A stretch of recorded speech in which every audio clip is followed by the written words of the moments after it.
Hello guys, welcome to the brain spot engineering students के लिए website है जो कि हर एक इंजीनियरिंग स्टूडेंट को हैंड रिटन मटेरियल उसके साथ साथ हर एक टॉपिक के वीडियो और उसकी रेफरेंस बुक भी प्रोवाइड करता है। आई होप आपने वेबसाइट विजिट की हो। अगर अभी तक नहीं की है तो please check it out. Let's see today's topic HQL। HQL stands for hibernate query language. जब हम हाइबरनेट एप्लीकेशन क्रिएट करते हैं तब हमें HQL क्वेरी का यूज़ करना पड़ता है। HQL query compare to SQL बहुत ही पावरफुल होती है। HQL query always connection oriented database use करती है। ऑब्जेक्ट ओरिएंटेड डेटाबेस यूज़ करती है। मीन्स कि अगर HQL क्वेरी परफॉर्म कर रहे हैं तो हमें उसका क्लास का ऑब्जेक्ट क्रिएट करना पड़ेगा, उसके बाद हम HQL क्वेरी परफॉर्म कर सकते हैं। HQL query is more powerful and feasible compare to SQL। SQL query की कंपेयर में HQL बहुत ही पावरफुल है, बट उसका वर्किंग थोड़ा सा स्लो है। HQL always dynamic schema contain करता है। HQL में ऑलवेज ऑब्जेक्ट के थ्रू वर्किंग होता है और उसमें HQL की जो भी क्वेरी लिखी जाती है वो लोअर केस में यूज होती है। एचक्यूएल जैसे एसक्यूएल में हम सिलेक्ट फ्रॉम वेयर जैसे वर्ड यूज करते थे, वो HQL में ऐसा वर्ड कोई यूज नहीं होता। एचक्यूएल हमें पैरामीटर बाइंडिंग का भी सपोर्ट करता है, जिसकी मदद से हम डायनामिक क्वेरी परफॉर्म कर सकते हैं।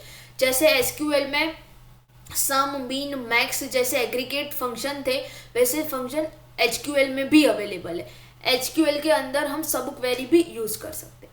ये एक HQL की क्वेरी है जिसमें पहले हमने क्वेरी करके क्वेरी का ऑब्जेक्ट बनाया है।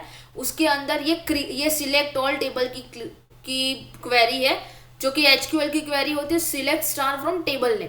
यहाँ पे होता है session dot create query from the table name, जो भी टेबल नेम लेना है वो। उसके बाद कैपिटल लिस्ट का object is equal to query dot list, जो क्वेरी का ऑब्जेक्ट हमने यहाँ पे बनाया, यहाँ पे वो कॉल किया। यहाँ पे अगर हमें डेटाबेस अपडेट करना हो तो उसकी ऑब्जेक्ट है जिसमें क्वेरी का ऑब्जेक्ट सेशन क्रिएट क्वेरी करके हमें अपडेट की क्वेरी यहाँ पे लिखनी होती है। उसके बाद हमें वो क्वेरी कॉल करानी होती है। HQL हमें डिफरेंट टाइप की मेथड्स भी प्रोवाइड करता है, जैसे कि हमने आगे के सिलेक्ट ऑल वाले में लिस्ट वाली मेथड परफॉर्म की, जिसकी मदद से हमें जो भी इंफॉर्मेशन चाहिए वो लिस्ट फॉर्म में हम रिजल्ट में डिस्प्ले करा सकते हैं। सेट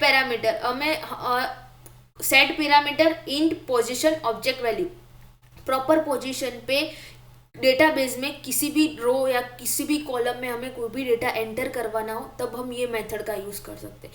सेट मैक्स रिजल्ट, अगर हमें किसी टेबल या किसी कॉलम या किसी रो में से मैक्सिमम रिजल्ट फाइंड करना हो तब हम सेट मैक्स रिजल्ट यूज कर सकते हैं। सेट मीन रिजल्ट, उससे उल्टा मिनिमम रिजल्ट फाइंड करना हो तब यूज कर सकते हैं। Thank you.